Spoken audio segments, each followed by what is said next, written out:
রফিকুল ইসলাম খান, জিয়ারুল হক, জয়নাল আবেদিন,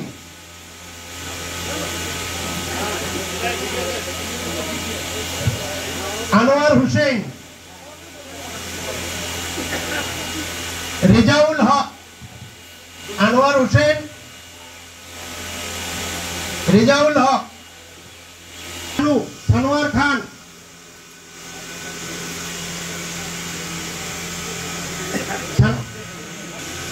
জহিরুল ইসলাম, ময়নাল হক, সুলতান আলী, সুলতান আলী,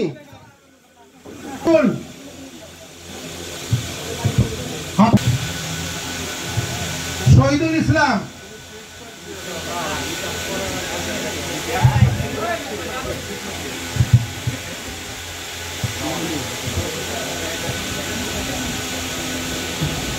শহর আলী, দারোগান শহর আলী, শহর আলী,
বৃহৎ বর্মন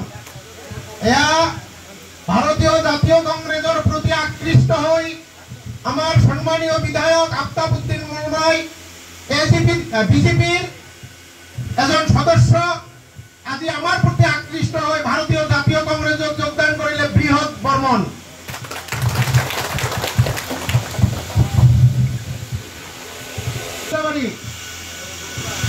মুজিবুর রহমান, শামসুল হক, আজাহার আলী,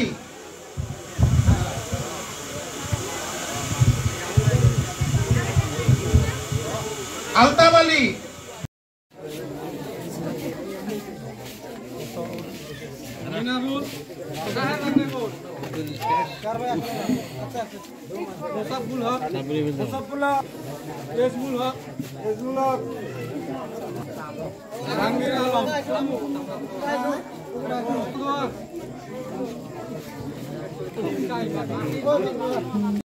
এই মঞ্চে মুখ্য অতিথি জলেশ্বর সমষ্টির MLA মাননীয় আফতাবউদ্দিন মোল্লা। ইয়াৰ পিছত আমাৰ সমষ্টিৰ মুজিবুৰ ৰহমান শিমলাবাড়ি, মুজিবুৰ ৰহমান।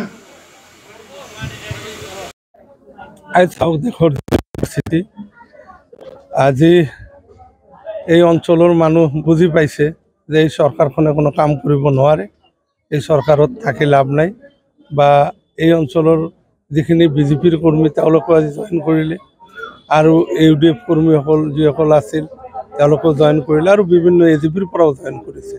আজি তেওঁলোকে জইন কৰিছে কাৰণ তেওঁলোকে জানে যে আমি এটা সুস্থিৰ আৰু উন্নয়নমূলক কাম থকা মানুহ লাগে, সেইকাৰণে কংগ্ৰেছ চৰকাৰ ভৱিষ্যতে আহিব বুলি তাৰ এটা ইংগিত পাই উমান পাই তেওঁলোকে আজি কংগ্ৰেছ দলত যোগদান কৰিছে। 2026 পৰিস্থিতিৰ কাৰণে এনেকুৱা সব মানুহ দলে দলে কংগ্ৰেছ দলত যোগদান কৰি আছে। কেৱল ইয়াতে নহয়, অলপ পিছতে আপুনি যাব গৌৰনগৰ আমাৰ বাদংডঙাত এটা অনুষ্ঠান হ'ব, আকৌ গৌৰনগৰ বজাৰত এটা অনুষ্ঠান হ'ব। বিভিন্ন ঠাইত মানুহ দলে দলে কংগ্ৰেছ দলত যোগদান কৰি আছে। এতিয়ালৈকেতো আপুনি দেখা পালে আমাৰ এইটো লিষ্ট কিমানজনীয়া আছিল, 250জনীয়া, 250 জনৰ লিষ্ট আছে। 250 জন কৰিলে তাতো মোটামুটি 200-250 এনেকুৱা জইন কৰিব। 1000 মানুহ আজি জইন কৰিব।